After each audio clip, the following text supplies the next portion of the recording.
로마서 8장 12절에서 18절 말씀. 그러므로 형제들아 우리가 빚진 자로 돼 육신에게 져서 육신대로 살 것이 아니니라. 너희가 육신대로 살면 반드시 죽을 것이로되 영으로서 몸의 행실을 죽이면 살리니 무릇 하나님의 영으로 인도함을 받는 사람은 곧 하나님의 아들이라. 너희는 다시 무서워하는 종의 영을 받지 아니하고 양자의 영을 받았으므로 우리가 아빠 아버지라고 부르짖느니라. 성령이 친히 우리의 영과 더불어 우리가 하나님의 자녀인 것을 증언하시나니 자녀이면 또한 상속자 곧 하나님의 상속자여 그리스도와 함께한 상속자니 우리가 그와 함께 영광을 받기 위하여 고난도 함께 받아야 할 것이니라. 생각하건대 현재의 고난은 장차 우리에게 나타날 영광과 비교할 수 없도다. 아멘. 로마서 8장 12절에서 18절 말씀 중심으로 고난 뒤에 찾아올 영광을 바라보며 사는 사람들이라고 하는 주제로 오늘 말씀을 나누도록 하겠습니다. 오늘 본문에서도 말씀하고 있습니다마는 현재의 고난은 장차 우리에게 나타날 영광과 비교할 수 없다 하는 말씀이 있듯이 우리가 예수를 믿게 될 때에 분명 감당해야 할 그런 고난들이 있습니다. 그러나 여기에서 그치는 것이 아니고 이 고난을 통해서 주어지는 또 영광을 바라보며 사는 사람들이 바로 그리스도인이 아니겠습니까? 바울을 봐도 그가 다메섹에서 예수 그리스도를 영접한 이후 그가 주어진 사명을 감당하기 위해서 복음 전도 사역의 장으로 그가 뛰쳐나가지요. 그러나 이를 통해서 그가 감당해야 될 고난들을 보면 결코 만만치 않았습니다. 이 고난들에 대해서 바울은 비교적 자세하게 기록하고 있습니다. 고린도후서 11장 23절에서 27절의 말씀입니다. 제가 한번 읽도록 하겠습니다. 23절이죠. 그들이 그리스도의 일꾼이냐 정신없는 말을 하거니와 나는 더욱 그러하도다. 내가 수고를 넘치도록 하고 옥에 갇히기도 더 많이 하고 매도 수없이 맞고 여러 번 죽을 뻔하였으니 24절이지요. 유대인들에게서 40에서 하나 감한 매를 5번 맞았으며 25절이에요. 3번 태창으로 맞고 1번 돌로 맞고 3번 파선하고 일주야를 깊은 바다에서 지냈으며 26절입니다. 여러 번 여행하면서 여기서 여행은 유람을 말하는 게 아니지요. 관광을 말하는 것이 아니라 복음을 들고 이곳저곳 말씀을 선포하기 위해서 다녔던 곳을 말하고 있는 것이지요. 여러 번 여행하면서 강의 위험과 강도의 위험과 동족의 위험과 이방인의 위험과 시내의 위험과 광야의 위험과 바다의 위험과 거짓 형제 중의 위험을 당하고 27절입니다.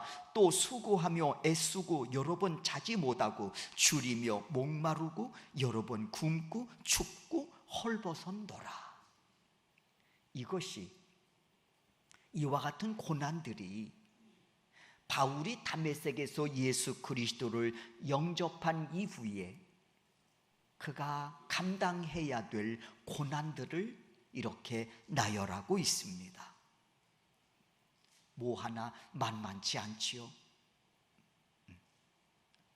그런데 바울은 이러한 고난보다 자신을 더 힘들게 하는 것이 있었다고 고백하고 있습니다. 지금 우리가 23절에서 27절까지 말씀을 제가 읽어드렸습니다마는 여러분 뭐 하나 만만한 고난이 없잖아요. 그럼에도 불구하고 이 고난들보다 자신을 더 힘들게 하는 것이 있었다고 했습니다.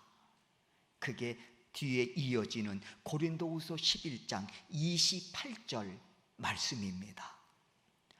우리 다시 같이 한번 28절 말씀은 다 같이 한번 읽겠습니다. 읽습니다. 이 외의 일은 고사하고 아직도 날마다 내 속에 눌리는 것이 있으니 곧 모든 교회를 위하여 염려하는 것이라. 이 외의 일은 고사하고, 앞에 지금 고난들을 나열했잖아요. 자신이 다메섹에서 예수 그리스도를 영접한 이후에 감당해야 될 고난들을 비교적 자세하게 나열하고 있습니다. 그런데 이러한 고난보다 자신을 더 힘들게 하는 것이 있었다고 했습니다. 방금 여러분과 함께 읽은 28절의 말씀이에요. 이 외의 일은 고사하고, 앞에서 말한 이 고난들을 제껴놓고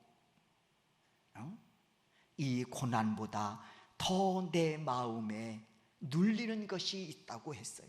큰 바위가 내 가슴을 누르는 그 애절함과 그리고 그 고난과 그 아픔이 있다고 말하고 있습니다. 그게 뭐냐?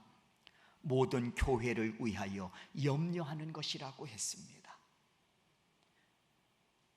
교회가 건강하지 못해서 들려오는 그 나쁜 소식들, 그 소식을 들을 때 앞에서 나열한 이 고난은 염두에도 둘 수가 없다는 거예요. 이 고난이, 이 아픔이, 이 애절함이 너무 크기 때문이지요. 사실 앞에서 밝힌 이 고난도 결코 만만치 않는 고난인데 말입니다. 이보다 바울 자신을 더 힘들게 하는 것이 있었으니 교회에 관한 안 좋은 소식이, 건강하지 못한 소식, 나쁜 소식이지요. 들려올 때 더 가슴이 아프고 애절하고 마음을 힘들게 했다고 했습니다. 이와 같은 바울의 고백 속에서 우리는 깨닫는 것이 있지요. 예수님 사랑, 교회 사랑이지요. 그 사랑하는 그 마음으로 고난을 감당해 나가고 있었던 겁니다. 부모가 자식을 사랑함에 있어서 고난을 마다하지 않지 않습니까? 이렇듯 바울 역시 고난을 마다하지 않고 예수님을 사랑하고 교회를 사랑하고 있는 것이지요. 그러면서 그가 바라보는 것이 있었습니다. 뭘까요?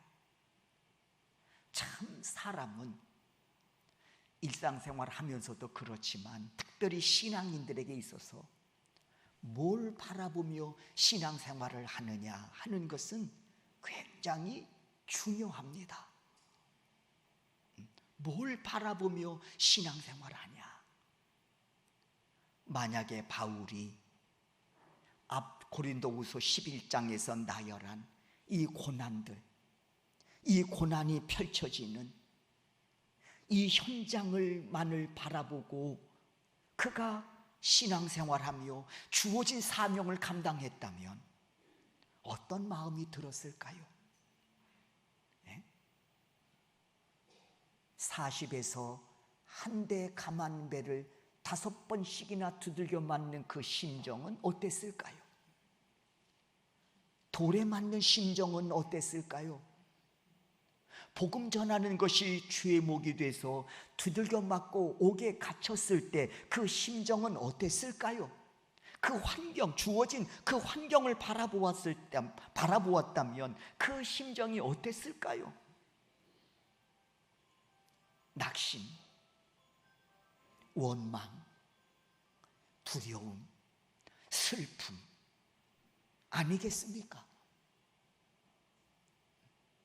복음 전한다는 이유로 자신을 고발해서 두들겨 맞게 하고 옥에 갇히게 하고, 왜 마음속에 원망이 찾아오지 않았겠습니까? 그리고 이를 침묵하며 바라만 보고 계시는 듯한 하나님을 또 그가 생각하게 될 때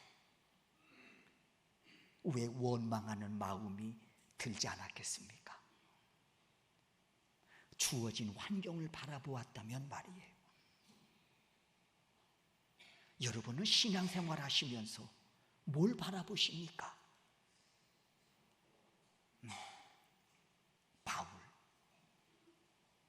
이 고난 앞에서, 그리고 예수를 사랑하는 마음으로, 교회를 사랑하는 마음으로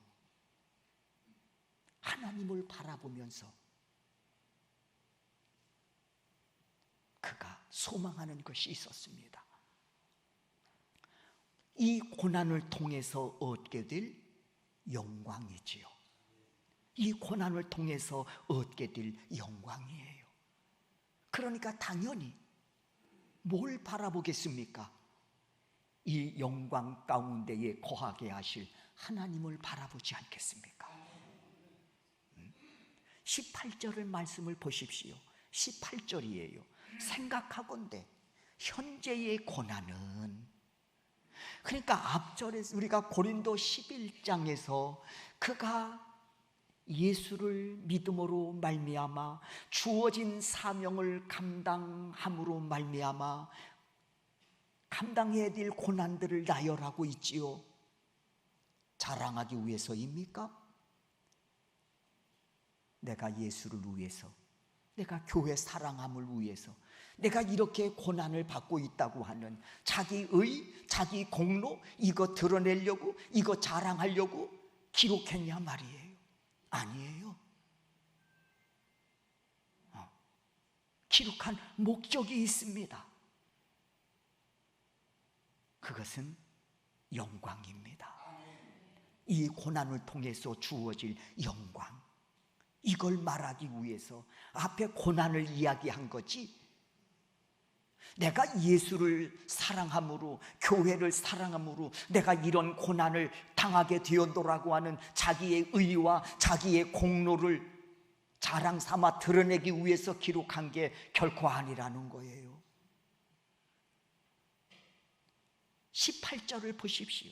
생각하건대 현재의 고난은 장차 우리에게 나타날 영광과 비교할 수 없도다.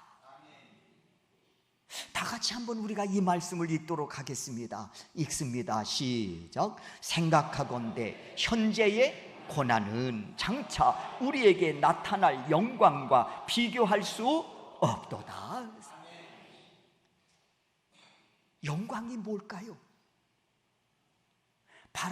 사도 바울이 지금 소망하고 있는, 바라보고 있는 이 영광이 뭘까요? 우리가 초대를 받았을 때 이런 말할 경우가 있지요. 아유, 이 자리에 초대해 주셔서 영광입니다. 그 영광이 뭡니까? 아시죠? 또 하나 이런 인사드릴 때가 있습니다. 아이고, 이렇게 만나 뵙게 돼서 영광입니다. 바울, 예수 그리스도를 믿음으로 말미암아 감당해야 될 고난 앞에 하나님을 바라보면서 고백합니다. 하나님, 영광입니다. 영광입니다. 여기서 영광이 뭐냐? 17절을 보십시오. 17절 다 같이 한번 읽겠습니다. 읽습니다. 자녀이며 또한 상속자 곧 하나님의 상속자요 그리스도와 함께한 상속자니 우리가 그와 함께 영광을 받기 위하여 고난도 함께 받아야 할 것이니라. 답이 나와 있습니다. 바울이 말하는 영광은 뭐냐? 하나님의 자녀되어 후사, 곧 상속자로서 누리게 될 영광을 말하는 겁니다. 하나님 자녀 삼아 주셔서 영광입니다. 하나님 나를 상속자로 세워주셔서 영광입니다. 이 영광 앞에 바울은 고난이 눈에 들어오지 않는 거예요. 넉넉히 감당할 수 있는 거예요. 기쁨으로, 감사로 말이에요. 그 영광이 얼마나 큰지, 이 영광은 어떤 것과도 비교할 수 없는 영광스러운 것이라는 것을 강조하고 있는 겁니다. 이 고난이 아무것도 아닌 것처럼 말이에요. 그러나 우리가 함께 보았습니다. 뭐 하나 만만하지 않잖아요. 여러분, 바울이 지금 나열하고 있는 그가 감당해야만 했던 이 고난들 중에 여러분 하나를 선택하라면 뭘 선택하시겠습니까? 에이씨 이것쯤이야 뭐 하고 선택할 고난이 있습니까? 하나님의 영광을 위해서 내가 40에서 하나 가만 몇 정도는 내가 맞을 수 있다고 여보 엉덩이 내리고 때리십시오 할 수 있습니까? 하나님의 영광 위해서 돌에 맞는 것쯤이야 뭐 던져 내가 기쁨으로 맞을게 이럴 수 있습니까? 말씀드렸죠. 뭐 하나 만만치 않다고.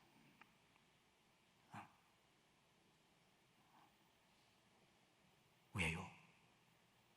이 고난을 통해서 주어지는 이 영광이 너무나도 크기 때문인 겁니다.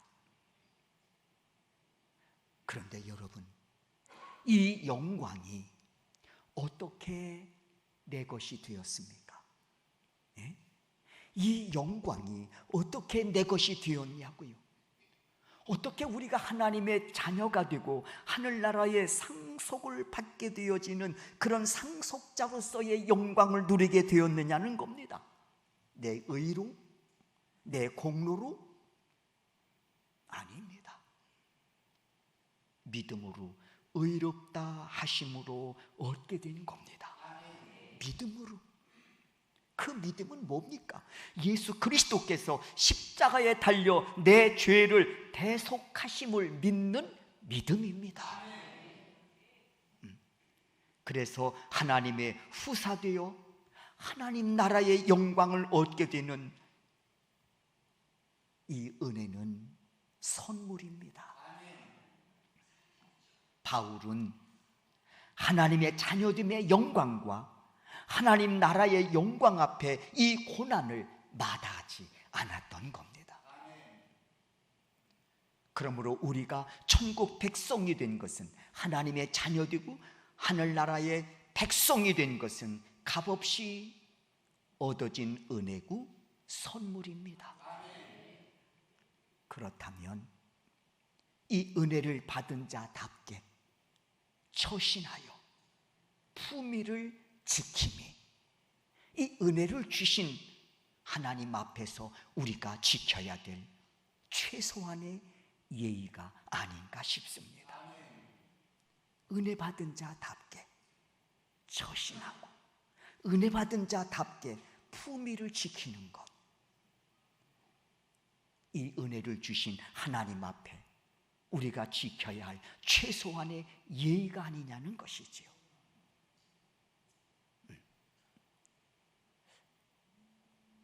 그럴 때 우리가 한 걸음 더 나아가 그리스도의 영광을 위해서 우리가 고난도 마다하지 않는 겁니다.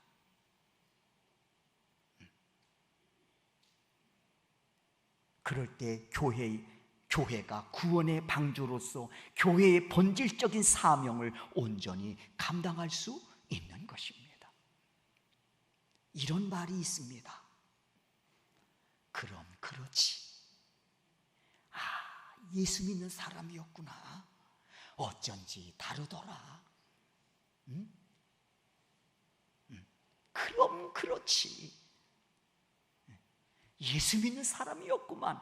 어쩐지 다르더라. 또 이런 말이 있습니다.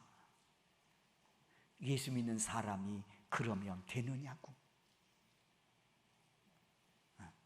예수 믿는 사람이 그러면 되느냐고 말이요. 그런데 여러분, 지금도 이 말이 쓰여지고 있습니까? 지금도 이런 사회에서 이런 말이 자주 들을 수 있는 말이냐는 거예요.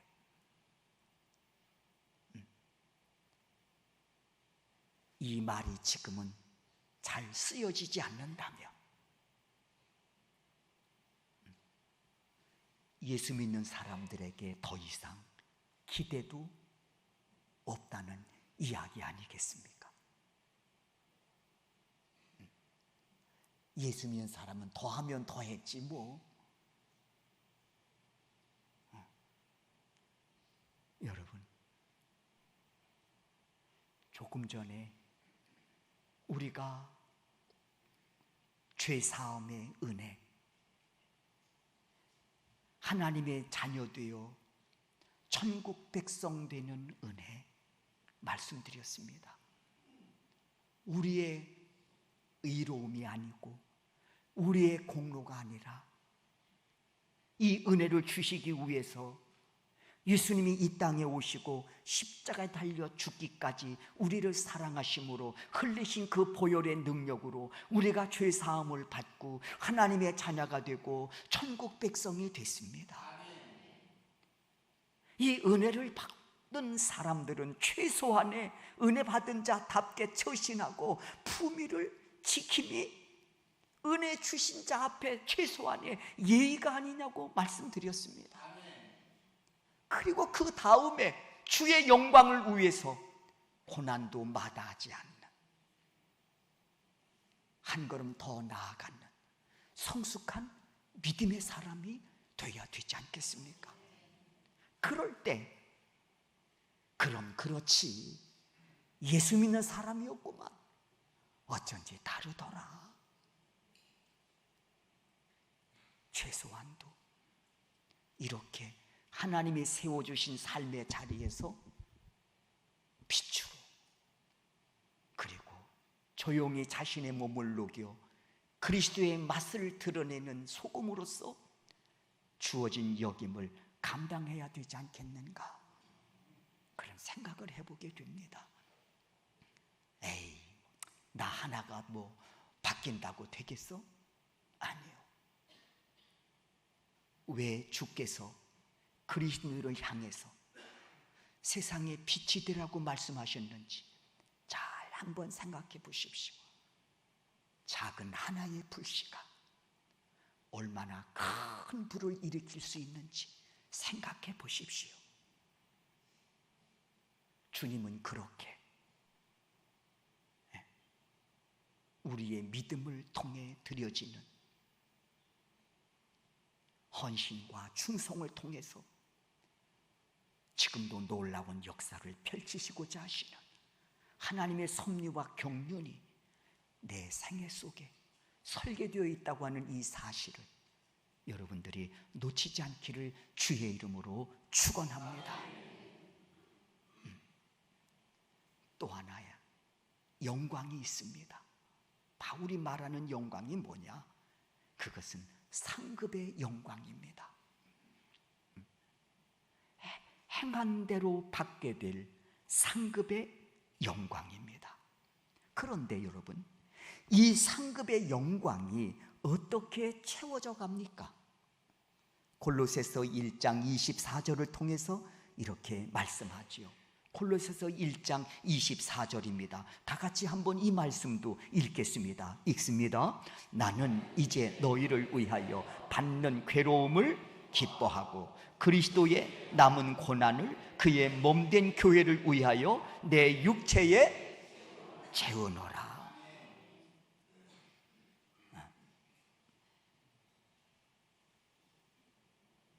예수 사랑함으로, 교회 사랑함으로 감당해야 될 고난이 있다면 바울은 뭐라고 말합니까?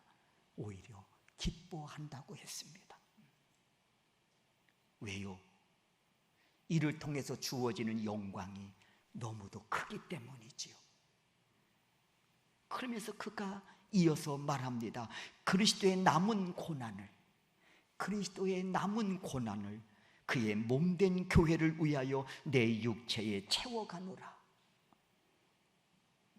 바울은 교회가 이런저런 시험과 환난으로 흔들릴 때마다 감당해야 될 고난들을 자신의 육체에 채우며 교회를 세워간다고 고백했습니다. 사실 우리는 영광을 먼저 생각할 때가 많잖아요. 그러나 바울은 육체에 남은 고난을 채워감으로 예수님을 사랑하겠다는 것이고 교회를 사랑하겠다는 겁니다. 그러므로 교회는 성도들의 헌신과 고난을 통해서 세워져 가는 겁니다. 그때 주시는 은혜가 있습니다. 하늘나라의 상급입니다. 설교를 준비하며 이 상급에 관한 내용을 찾아보니 이렇게 많은 줄 몰랐어요. 그러면서 이런 생각을 했습니다. 하나님의 사랑의 끝은 어딘가? 계시록 22장 12절에 보니 보라 내가 속히 오리니 내가 줄 상이 내게 있어 각 사람에게 그 행한 대로 갚아주리라. 마가복음 9장 41절이죠. 누구든지 너희가 그리스도에게 속한 자라 하여 물 한 그릇이라도 주면 내가 진실로 너희에게 이르노니 그가 결코 상을 잃지 않으리라. 누가복음 6장 23절입니다. 그날에 기뻐하고 뛰놀라 하늘에서 너희의 상이 큼이라. 그들의 조상들이 선지자들에게 이와 같이 하였느니라. 고린도전서 3장 8절의 말씀도 있습니다. 심는 이와 물 주는 이는 한 가지이나 각각 자기가 일한 대로 자기의 상을 받으리라. 이 말씀 앞에 바울은 옥중서신 빌립보서 3장 14절을 통해서 이렇게 고백합니다.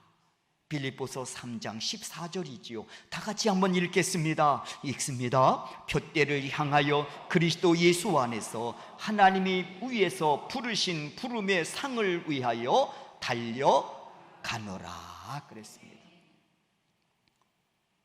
여러분이 익히 알고 계신 말씀입니다. 히브리서 11장 6절이지요. 믿음이 없이는 하나님을 기쁘시게 못하나니 하나님께 나아가는 자는 반드시 그가 계신 것과 또한 그가 자기를 찾는 자들에게 상 주시는 이심을 믿어야 할지니라. 하나님을 기쁘시게 하는 믿음, 하나님을 기쁘시게 하는 믿음 두 가지를 히브리서 11장 6절을 통해서 말씀하고 있습니다. 하나는 뭐냐? 하나님은 지금도 살아계셔서 역사하신다는 겁니다. 그럴 때 기뻐하신대요. 하나님 지금도 살아계셔서 우리 가운데 역사하신다. 그리고 또 하나, 하나님은 영원한 상급을 주시는 분이시다. 당신을 찾는 자들에게 영원한 상급 주시기를 기뻐하시는 분이시다.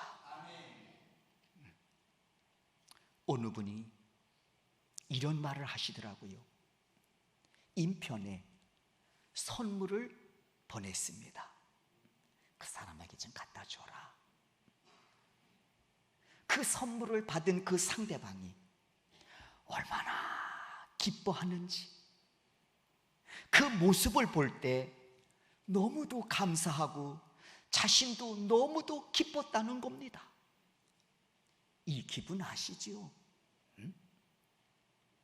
하나님 우리의 죄를 사하시고 멸망에서 건져 구원하시려고 예수 그리스도를 이 땅에 구원자로 보내주셨습니다.